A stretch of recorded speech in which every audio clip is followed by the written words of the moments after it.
je voulais dire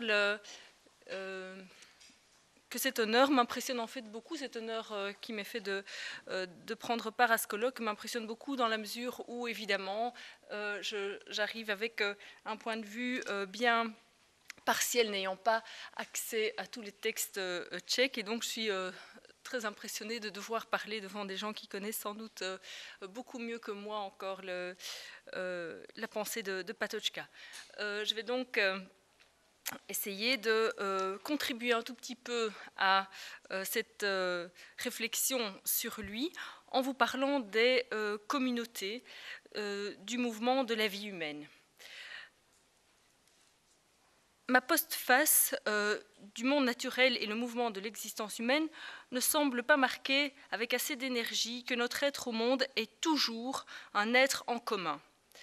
C'est une lettre que Patočka adresse à Henri de Clèves le 22 octobre 1974 et dans laquelle il souligne être au monde et être en commun. Pardon, toujours et être en commun. C'est l'être en commun que nous voudrions interroger et dès lors la question de la communauté qui consiste toujours aussi en un monde auquel nous sommes. Dans la mesure où notre être est toujours à la fois corporel et être avec et parmi les autres, les trois mouvements de l'existence humaine apparaissent comme trois modalités du rapport incarné à autrui. La vie concrète au monde est ouverte à la vie dans la communauté et dans l'histoire. C'est-à-dire qu'elle est toujours d'emblée intersubjective dans un monde socio-historique.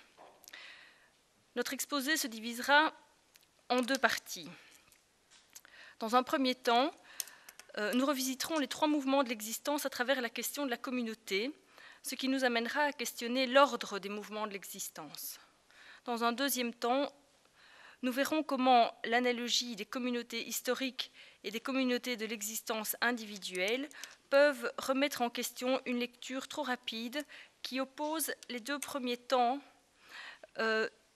du mouvement de l'existence, c'est-à-dire les deux premiers types de communautés, comme inauthentique car fermée, à une troisième qui serait plus authentique car ouverte.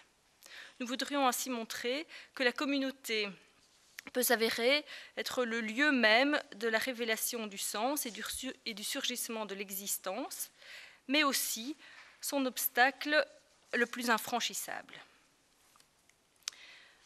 Trois communautés, trois mouvements de l'existence humaine. Essentielle à la tonalité affective, la première communauté est celle du chez-soi et des relations proches. Elle est le domicile et le lieu d'accueil par les soins de ceux qui déploient une sympathie et une compassion à l'égard des besoins vitaux liés à la vulnérabilité corporelle. Patočka n'hésite d'ailleurs pas à nommer ce domicile le giron maternel, à partir duquel se déploie l'axe du proche et du lointain.